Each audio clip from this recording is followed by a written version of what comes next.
5 जून 2024 को अमेरिका में एक रॉकेट लॉन्च होता है जिसमें नासा के अंतरिक्ष यात्री बुच विल्मोर और सुनीता विलियम्स स्टारलाइनर अंतरिक्ष यान पर सवार थे। हालांकि ये रॉकेट 6 मई 2024 को लॉन्च करने के लिए यह डेट चुना गया था, लेकिन इसमें कुछ तकनीकी समस्याओं जैसे वॉल्व की खराबी और हीलियम की लीक जैसी समस्याओं की वजह से इस डेट को कैंसिल करके 5 जून को चुना गया था। T-minus 10, 9, 8, 7, 6, 5, 3, 2, 1, 0, and lift.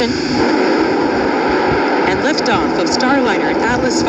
यह अंतरिक्षयान 5 जून 2024 को cap Canaveral space force station के स्पेस लॉन्च कॉम्प्लेक्स 41 से सफलतापूर्वक लॉन्च हो जाता है और अगले ही दिन यानी कि 6 जून को ISS के साथ मिलकर डॉक कर जाता है। और इस मिशन की योजना एक सप्ताह के लिए बनाया गया था, लेकिन अब ये एक सप्ताह 8 महीने में कन्वर्ट हो गया है। कैसे, चलिए जानते हैं। लेकिन साहब, इसके पहले आप मेरे चैनल पर पहली बार विजिट कर रहे हैं तो सब्सक्राइब का बटन जरूर दबाना, क्योंकि यह आपके लिए फ्री होता है लेकिन हमको बहुत हेल्प मिलती है। और इस मिशन का नाम दिया गया था बोइंग क्रू फ्लाइट टेस्ट। और बोइंग एक प्राइवेट कंपनी है जो कि एरोप्लेन से भी बनाती है, जिसके हाल ही में कई सारे फ्लाइट क्रैश कर गए हैं। और इस मिशन को एक सप्ताह के लिए बनाया गया था, यानी कि 5 जून 2024 को लॉन्च किया गया था और लगभग 13 जून 2024 को इस मिशन को रिटर्न होना था। अंतरिक्ष यात्रियों को वापस लाने के लिए कई प्रयासों और कई अवलोकनों के बावजूद नासा ने 24 अगस्त को उनकी वापसी को लाने का फैसला किया था, लेकिन बाद में इस 24 अगस्त को रिजेक्ट कर देता है। इनके बावजूद एजेंसी ने फरवरी 2025 में उनकी वापसी के लिए स्पेस एक्स अंतरिक्ष यान उपयोग करने का फैसला लिया और नतीजन ये हुआ कि ISS पर उनका प्रभाव एक सप्ताह से बढ़ाकर 8 महीना कर दिया गया, जबकि स्टारलाइनर बिना चालक दल के रिटर्न होने वाला था। और Boeing Starliner crew flight test का विवरण देती है, जिसमें तकनीकी चुनौतियों, समस्या निवारण प्रयासों और मिशन के दौरान किए गए प्रयोग समायोजनों पर जोर दिया जाता था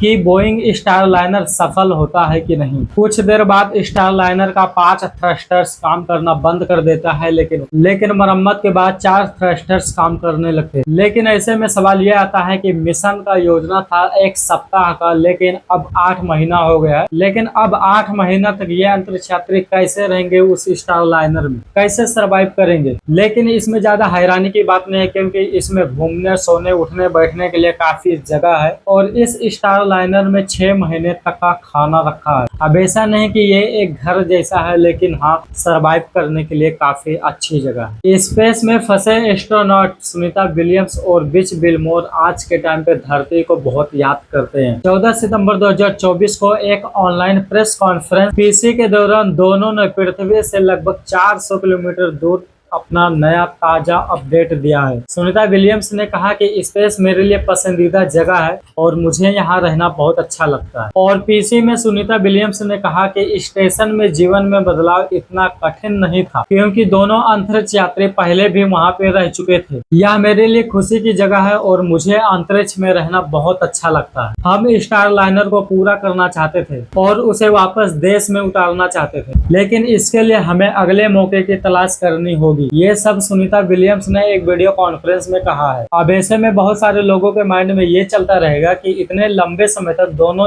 अंतरिक्ष यात्री कहाँ रहेंगे और क्या करेंगे, और अगर इसके अलावा कोई इमरजेंसी हो गई तो वो क्या करेंगे। जैसे कि मैंने पहले ही बताया कि अगर आपको अंतरिक्ष के बारे में थोड़ा जानकारी रखते हैं तो आपको पता होगा कि नासा ने वहाँ पर एक अंडा बना के रखा है जिसका नाम है इंटरनेशनल स्पेस स्टेशन ISS। और अगर इसको आसान भाषा में कहें तो कुछ एयरपोर्ट जैसे कि एयरपोर्ट पे बहुत सारे विमान टेक ऑफ और लैंडिंग करते हैं। हालांकि इंटरनेशनल स्पेस स्टेशन एयरपोर्ट से कहीं ज्यादा एडवांस टेक्नोलॉजी, सुरक्षित और सुविधा है। नासा के मुताबिक यह इंटरनेशनल स्पेस स्टेशन पिछले 25 सालों से अंतरिक्ष में है और 270 से ज्यादा अंतरिक्ष यात्री इसकी यात्रा कर चुके हैं। और अब आगे प्लान यही है कि सुनीता विलियम्स और बुच विल्मोर को भी इसी से लाया जाएगा। नासा का स्पेस स्टेशन अंतरिक्ष में सबसे बड़ा आर्टिफिशियल ऑब्जेक्ट है। हालांकि इसको इस तरह से बनाया गया है कि यह किसी भी तरह की इमरजेंसी को हैंडल कर सकता है। यहाँ पर जाने वाले अंतरिक्ष यात्रियों की ट्रेनिंग भी इसी तरह होती है कि अलग अलग समस्याओं का सामना कर सके। और एक खास बात यह है कि अंतरिक्ष में स्पेस स्टेशन ठीक ठाक ढंग से चलता रहे, उसके लिए नासा ने जमीन पर मिशन कंट्रोल सेंटर बना रखा, जो कि ये अमेरिका के ह्यूस्टन शहर में है और इसका नाम जॉनसन स्पेस सेंटर है।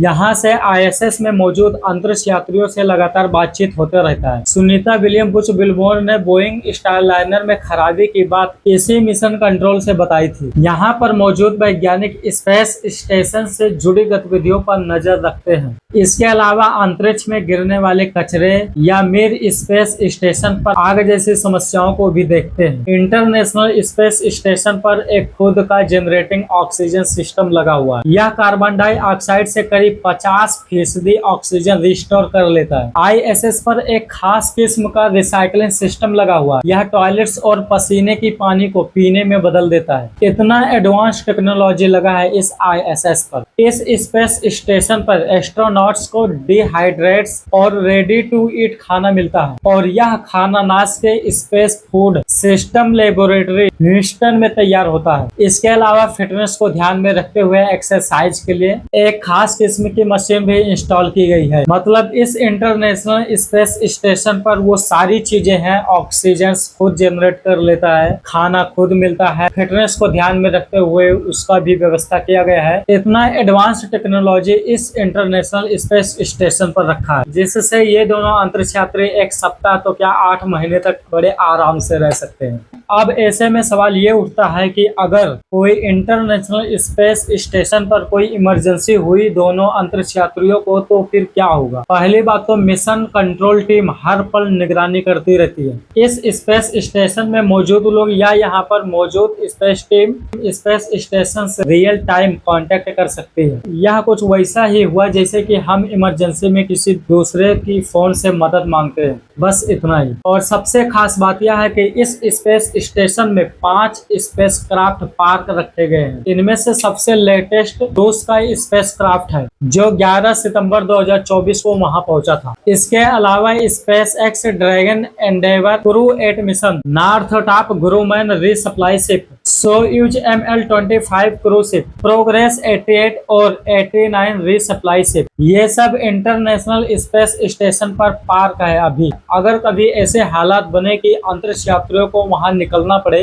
तो इन स्पेसक्राफ्ट से उन्हें निकाला जा सकता है। अब ऐसे में एक और सवाल आता है कि दोनों अंतरिक्ष यात्री सुनीता और विलमोर स्पेस स्टेशन पर क्या करेंगे इतने लंबे समय तक। नासा के मुताबिक दोनों अंतरिक्ष यात्री बहुत ही अनुभवी हैं। कैप्टन विलमोर नेवी से रिटायर्ड हैं। यह दोनों स्पेस स्टेशन में मौजूद अन्य एस्ट्रोनॉट्स के साथ स्टेशन की मरम्मत और मेंटेनेंस में लगे रहेंगे। इसके अलावा एक्सपेरिमेंट और रिसर्च से जुड़े कुछ काम करते रहेंगे। लेकिन फिर भी अब दोनों को अंतरिक्ष यात्रा में लंबे समय तक रुकना है, इसलिए विलियम और विलमोर को नासा के मुताबिक हर दिन 2.5 घंटे एक्सरसाइज करना है और 30 से 35 मिनट कार्डियो रनिंग या साइकिलिंग। इसके अलावा पढ़ना, पॉडकास्ट सुनना रूटीन भी शामिल है।